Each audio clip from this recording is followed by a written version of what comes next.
करायला विनंती आहे, तुम्ही तुमचे शेतीचे कामे करून घ्या. फक्त 29 दिवस पावसाला बाकी आहेत म्हणून ही अंदाज लक्षायचा. पण राज्यामध्ये काय झालं, आपण म्हटलं होतं ना 7-8-9च्या दरम्यान पाऊस पडेल, तर आज 8 तारखेला आज 9 आणि उद्या 10 तारखेला राज्यातल्या जवळपास पूर्व विदर्भ आणि पश्चिम विदर्भासहित मराठवाडा आणि त्याच्यानंतर पश्चिम महाराष्ट्र आणि उत्तर महाराष्ट्रात देखील तुरळक ठिकाणी विखुरलेल्या स्वरूपात आणखीन 2 दिवस आज आणि उद्याचे दिवस पाऊस पडणार आहे म्हणून हा अंदाज लक्षात यायचा. आणि परत एक राज्यातल्या सर्व शेतकऱ्यांसाठी एक आनंदाची बातमी, राज्यामध्ये 15 तारखेच्या नंतर उन्हाचा पारा कमी होणार आहे, 40 अंशाच्या खाली पारा सरकणार आहे म्हणून हा अंदाज लक्षात यायचा. पण राज्यातल्या एक सर्व शेतकऱ्याला सांगू इच्छितो की राज्यामध्ये 14 मे पासून ते 25 मे पर्यंत दररोज वेगवेगळ्या भागात मान्सून पूर्व मोसमी पावसाळ्यासारखा पाऊस दररोज 2-2 दिवस वेगवेगळ्या भागात मुक्काम करत पडत जाणार आहे म्हणून हा अंदाज शेतकऱ्यांना लक्षात यायचा.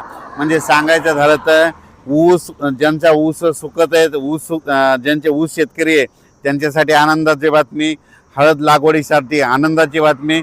पण ज्यांच्या हळदी काढून ठेवलेल्या आहेत त्यांनी मात्र 14 तारखेपर्यंत तुमच्या हळदी काढून घरी आणून ठेवा. कारण की राज्यामध्ये जसं गेल्या वर्षी 14 तारखेला 13 तारखेला पाऊस आला होता 13 मेला, यावर्षी देखील 14 मेला पाऊस येणार आहे.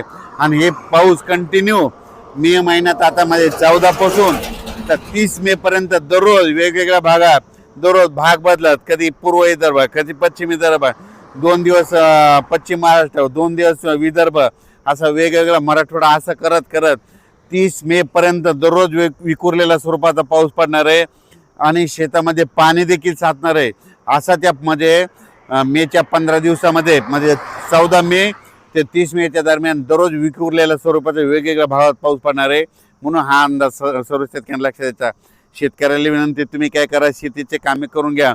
कारण की तुम्हाला जर अवकाळी एकदा पाऊस सुरू झाला तर तुम्हाला कामा आटपायला उशीर जाईल म्हणून हे लक्षात द्यायचं. आणि सगळ्यात महत्त्वाची एक शेतकऱ्यासाठी आनंदाची बातमी, 17 मेला आपला मान्सून अंदमान बेटावर येणार दस्तक देणार.